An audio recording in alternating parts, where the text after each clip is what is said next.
माजी मुख्यमंत्री अशोक चव्हाण यांच्याकडून काँग्रेस पक्ष सदस्यत्वाचा आमदारकीचा राजीनामा, लवकरच भाजपमध्ये प्रवेश करण्याची शक्यता।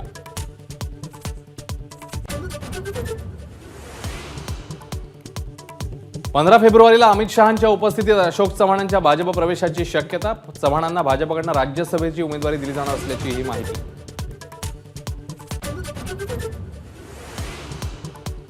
भाजपमध्ये जाण्याचा अद्याप कुठलाही निर्णय नाही, अशोक चव्हाणांची पहिली प्रतिक्रिया। राजीनामा देण्याचं ठोस कुठलंच कारण नसल्याचंही विधान।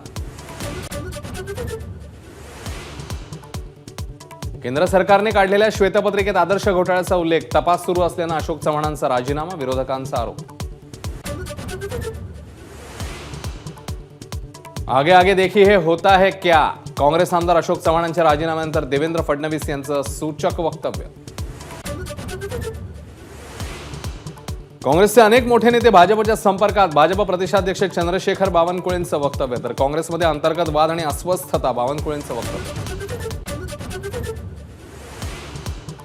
अशोक चव्हाणांसोबत काँग्रेसचे आणखी आमदार जाणार नाहीत, पृथ्वीराज चव्हाणांचा दावा। तर शासकीय यंत्रणांच्या दबावामुळे अशोक चव्हाणांचा राजीनामा, वडेट्टीवारांची भाजपवर टीका।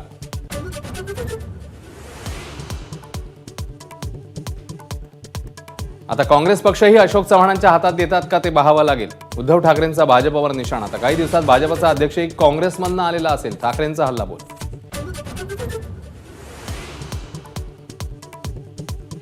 राष्ट्रवादी आमदार अपात्रतेसंदर्भातली सुनावणी पूर्ण झाली आहे। 15 फेब्रुवारीच्या आधी निकाल लागणार, विधानसभा अध्यक्ष राहुल नार्वेकरांची माहिती। राज्य मागासवर्ग आयोगाकडून मराठा सर्वेक्षणाचा अहवाल 15 फेब्रुवारीला सरकारला सादर होण्याची शक्यता। विशेष अधिवेशनात मराठा आरक्षणाच्या घोषणेची चिन्ह। राज्य सरकारला स्वतंत्र आरक्षण देण्याचा अधिकारच नसल्याचा आरक्षण अभ्यासक हरिभाऊ राठोड यांचा दावा। ओबीसीमधून आरक्षण हाच पर्याय असल्याचाही पुनरुच्चार।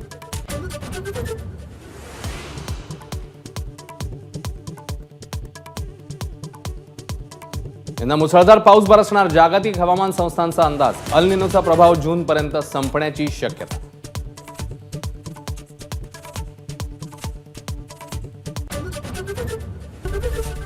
एबीपी माझा, उघडा डोळे बघा नीट।